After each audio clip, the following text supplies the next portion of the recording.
नमस्कार, मैं आचार्य प्रवीण। ओम सर्वेशाम स्वस्ति भवतु। आप सबका देवभूमि उत्तराखंड में स्वागत है। वाल्मीकि जी की तपोभूमि से हम लोग अपनी जंगल यात्रा आरंभ करते हैं। जंगल यात्रा, जंगल नाम सुनते ही मन आनंद से भर जाता है, और उसमें जब औषधियों की बात चले, ओहो क्या कहना। जितने हमारे वैद्य जन हैं, जितने हमारी भारतीय परंपरा से जुड़े लोग हैं, मन गदगद हो जाता है उनका औषधियों का नाम सुनते ही। तो हमने आप सबको बताया था कि नित्य हम आप सबको जंगल यात्रा कराएंगे अपने कॉर्बेट से। तो आज हमारा प्रथम दिवस है जंगल यात्रा का। तो जैसे मैं अपने गेट से बाहर निकला, यानी अपने कैंपस से जैसे मैं बाहर निकला हूँ, मुझे दिव्य औषधि का दर्शन हुआ।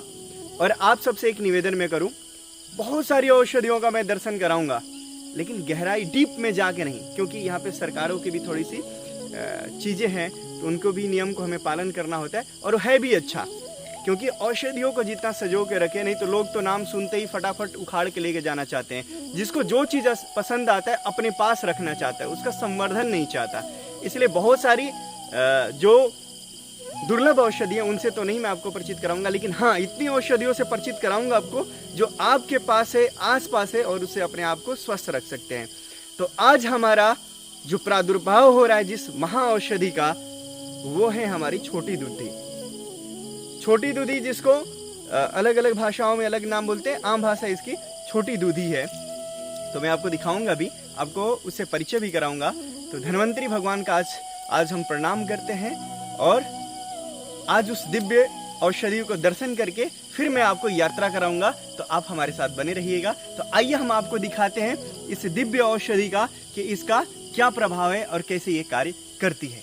तो आप सब इसको अवश्य देखें।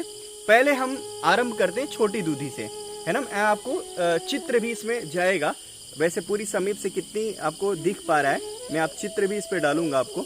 ये हमारी छोटी दूधी है ना। आप इसको तोड़ते हैं, तो जब इसको तोड़ते हैं तो हल्का सा आपको इसमें दूध आता है। देखिए, जैसे दूध आ गया ना, ऐसे ये दूध आता है। ये हमारी छोटी दूधी है, और ये इसी का ये बड़ा दूधी है ना। ये बड़ा है, इसमें छोटा छोटा ऊपर एक फल आ जाता है, और इसकी ये पत्तियां हैं। तो ज्यादातर जो मैंने प्रयोग में लिया है, मेरे गुरुजी ने मुझे जो ज्यादातर प्रयोग में सिखाया है, वो छोटी दूधी का है। बड़ी दूधी भी कार्य में लेते हैं, लेकिन छोटी दूधी बहुत ज्यादा कारगर है। जब छोटी नहीं हो तो बड़ी की हम प्रयोग में लेते हैं। तो आइए हम जानते हैं कि ये किस किस बीमारी में कार्य करता है।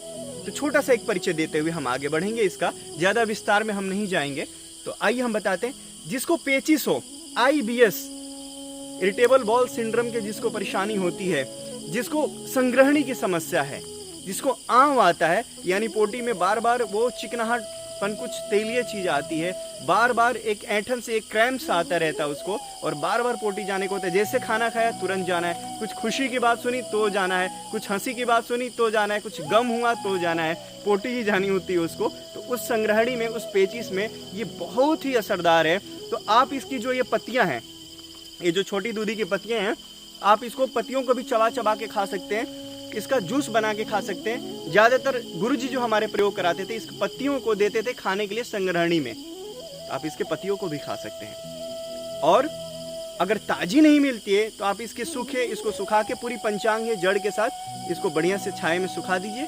सुखा के इसका पाउडर कर लीजिए, और आधी से 1 चम्मच अगर आप सुबह शाम नित्य जल के साथ सेवन करते हैं, तो भी आपको पेचिस में बहुत बढ़िया लाभ मिलता है। तो ये संग्रहणी के लिए बहुत ही लाभकारक चीज है। अब दूसरी बात करते हैं, जिसको दस्त होता है, लूज मोशन होने लगते हैं, वो इसका रस ले। इस पत्ते को पीस ले बढ़िया से, और खरल करके इसका रस ले, तो भी बहुत कारगर है। रस नहीं है तो फिर वहीं हम बात करेंगे कि इसको सुखा के इसकी पंचांग का पाउडर ले, तो आपका दस्त बिल्कुल ही बंद हो जाता है। ताजी है तो ताजी के तो औषधि गुण होता ही होता है।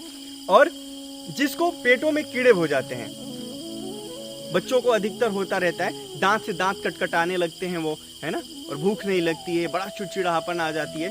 उन बच्चों को भी अगर आप ये खिलाते हैं तो पेट के जो कीड़े हैं, वो कीड़े भी जल्दी ही शीघ्र समाप्त हो जाते हैं।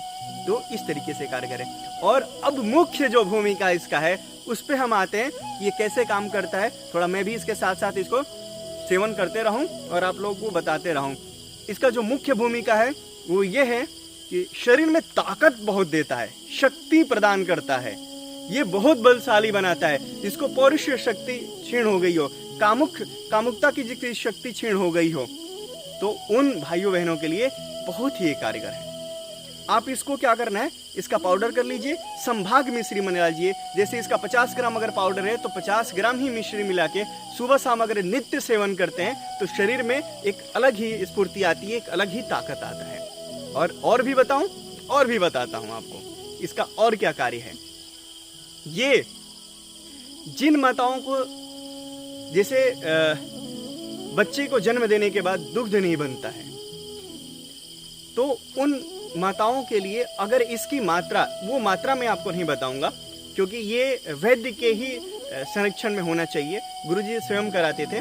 तो बस इतना बता देता हूं कि उन माताओं को इनके पत्ते का रस हम जब देते हैं तो उनको पर्याप्त दुग्ध बनने लगता है और बच्चे का बड़ा भरण पोषण के लिए बहुत ही उपयोगी हो जाता है और ताकत भी देता है उन माताओं को। और इसका क्या प्रयोग है, अगर किसी को श्वास की परेशानी है, अस्थमा है, दमा की अगर उसको शिकायत है, श्वास लेने में परेशानी होती है, सीढ़ियाँ चढ़े तो ब्रीथलेस की परेशानी होती है, वो श्वास नहीं ले पाते हैं, तो उस परेशानी में भी ये औषधि बहुत कारगर है।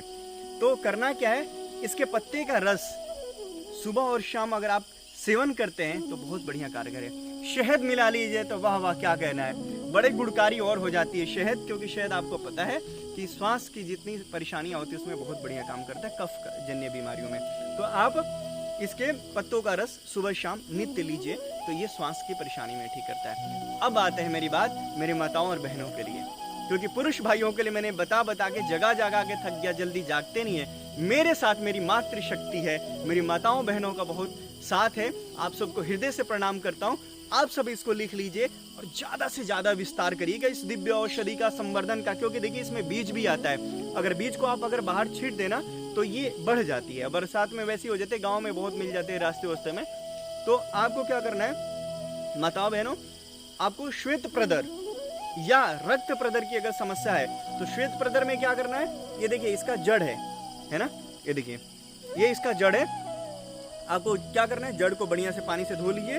धोने के बाद इसके केवल जड़ को बढ़िया से सिलबट्टे पे पीस लीजिए, यानी घोट पीसकर छानकर, और सुबह दोपहर और शाम 3 टाइम अगर इसका सेवन करती हैं आप तो आपका श्वेत प्रदर जो वाइट डिस्चार्ज, जो लिकोरिया की समस्या है वो जड़ मूल से नष्ट कर देती है।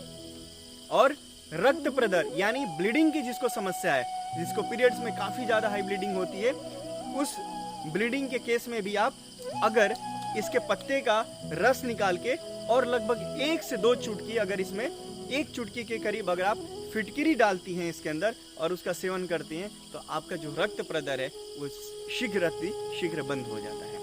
तो ये हमारी बहुत दिव्य औषधि है। तो ये था हमारी छोटी दूधी और बड़ी दूधी की ताकत जो औषधि है, और हम अपने कैंपस से शुरुआत की है आप सबको दिखाने के लिए। आप सब हमारे साथ बने रहे, सिद्धार्थ सुतराज के साथ बने रहे, चैनल को सब्सक्राइब कर लें, करना ही पड़ेगा, क्योंकि अगर आप चाहते हैं जंगल का दर्शन करना, औषधियों के मूल तत्वों को जानना और उसके गुण को सही रूप में जानना, तो आप हमारे साथ बने रहेंगे, बड़ा अच्छा लगेगा। मेरा पूरा भारतवर्ष मेरे साथ रहेगा तो एक ताकत रहेगा, एक उत्साह रहेगा मेरे साथ। तो कल मैं आपको यहाँ के जगहों का दर्शन कराऊंगा। आप मेरे पीछे देख पा रहे होंगे, थोड़ी सी झलक आपको दिखा रहा हूँ, हवा देते हुए जा रहा हूँ कि मन में थोड़ा सा एक उत्कंठा बनी रहे। आप पीछे देख रहे होंगे कितनी दिव्य दर्शन हो रही है महाऔषधि का। हो जय जय, बहुत दिव्य दर्शन हो रहा है और इसकी हवा मंद जो शरीर को स्पर्श करता है वो मैं अनुभूति मैं ही समझ पा रहा हूँ। तो आप तक मैं पहुंचाऊंगा अपने शब्दों के माध्यम से। मैं कोशिश करूंगा कि आप सब उसकी अनुभूति ले पाए। तो आप हमारे साथ नित्य बने रहें। मैं आपको यहाँ के जंगल का, यहाँ के वातावरण का, और मैं पहले बता चुका हूँ ये वाल्मीकि की तपोभूमि है, उस तपोभूमि का भी दर्शन कराऊंगा मैं आप सबको। तो आप मेरे साथ बने रहें। आप सबका साथ ही मेरे उत्साह को बढ़ाएगा और आप सबके उत्साह के साथ ही मेरे औषधियों का संवर्धन होगा। एक ही लालच है, एक ही ध्येय है, आप सबसे एक ही निवेदन है, औषधियों का संवर्धन किया जाए साहब, बढ़ाई जाए हमारी परंपरा को। बहुत दिव्य चीजें हैं जो इन औषधियों को घास फूस समझते, समझने दीजिए। हम तो इसको दिव्य महाऔषध समझते हो, हम प्रणाम करते हैं, हम दंडवत हो जाते हैं इनके समक्ष। तो आप सबसे हृदय से मेरा प्रणाम है, निवेदन है, आप अपना भाई समझिए, आप अपना जो भी समझ के मेरे निवेदन को स्वीकार करिए। हम सब मिलके इन औषधियों का संवर्धन करते हैं, हम सब मिलके जंगल को बढ़ाते हैं, हम सब मिलके अपने प्रकृति को संयोजित करके रख सकते हैं। आइए हम सब इस संकल्प के साथ आगे बढ़ते हैं। कल हम आपको जंगल का यात्रा दूसरी तरफ से हम कराएंगे। धन्यवाद। ओम सर्वेषां स्वस्तिर्भवतु।